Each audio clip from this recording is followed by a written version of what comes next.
Today's video is about entrepreneurship. It's about building your own business. You know, coming up with a good idea, writing your business plan, and starting your business. Of course, this is easier said than done. Becoming an entrepreneur is much harder and less glamorous than what most of us tend to think. But in today's video, we will be learning from one of the most successful entrepreneurs of the 21st century, Steve Jobs. I just finished reading his biography, and whether you like the man or hate him, he was able to transform 5 different industries. So if you're interested in starting your own business along with improving your English, this video was made for you.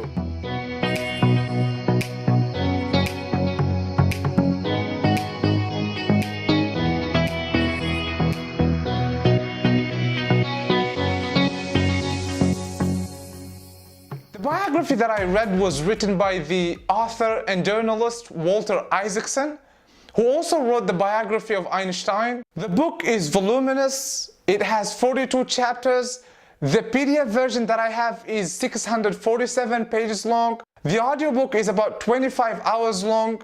It took me about 3 weeks to finish it. But I enjoyed every chapter because the book is really interesting and well written, and it talks a lot about the history of computers. What I will do today is talk about Steve Jobs as an entrepreneur. We will see how he was able to start a company in his parents' garage and turn it into one of the world's most valuable companies today. I won't go into his personal life, and I will share with you the 5 most important lessons that I've learned from this book. Lesson number 1 is about passion and vision. Steve loved his work, and he dedicated his life to it, sometimes at the expense of his own personal life. He considered his products as part of himself, and he made them for himself. After reading this book, you can see clearly that the key difference between him and other entrepreneurs is passion. He was also a visionary entrepreneur. His vision, in his own words, was to create insanely great products, to put a dent in the universe,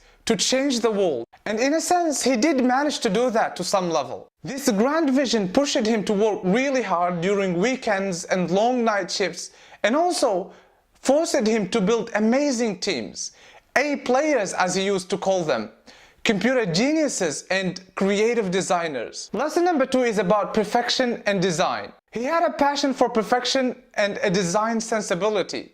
As the author puts it, he managed to be at the intersection of liberal arts and the sciences, at the intersection of the humanities and technology. This made him both an artist and an engineer, mixing creativity with engineering. He was obsessed with beautiful, elegant, and outstanding design, and he paid attention to every little detail. He would make the inside of a product, say a circuit board, as beautiful and as well done as the outside. This would of course drive his engineers crazy, but he didn't care. Lesson number 3 is about his reality distortion field. This is my favorite chapter in the book. Steve had what was known as reality distortion field. This meant that in his opinion, the normal rules did not apply to him. He was able to convince anyone with practically anything. This allowed him to convince his team and his employees into believing in his vision, because he personally believed in it and internalized it. Here is what Steve Wozniak said about it. His reality distortion is when he has an illogical vision of the future, such as telling me that I could design the breakout game in just a few days. You realize that this can't be true, but he somehow makes it true. He would force you to do the impossible, and you would do it because you didn't realize that it was impossible. Lesson number 4 is about dealing with failure. Steve Jobs was not a Superman. Far from that, actually. One of his problems has to do with his employees. He was very demanding, and he would keep yelling and swearing most of the time. And he was very temperamental. This was one of the reasons that got him ousted from Apple in 1985. So he was somewhat fired from his own company, the company that he built from scratch. Yet this did not stop him. He would go on and build another company, a computer company called Next. He would launch his new computer, which was known as the Cube, and this computer will be a total failure. And still he didn't give up.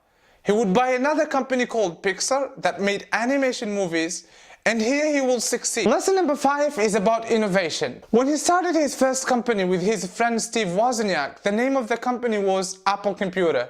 because it focused mainly on manufacturing computers. The word computer would then be dropped after he comes up with the idea of the iPod. Then his innovation would continue and the iPhone was born, and then the iPad. You can see throughout this book that he is consistently innovating one product after the other.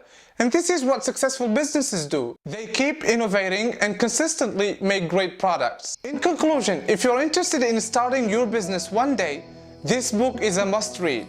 I'm definitely going to read it for the second time. You will find it inspiring and it will show you that successful entrepreneurs aren't superheroes or anything like that. What sets them apart from the rest is passion, along with hard work, perseverance, and long-term thinking.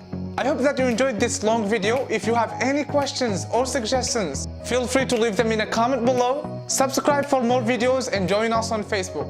And I will see you in the next video. And one more thing, if you found this video beneficial, share it with your friends.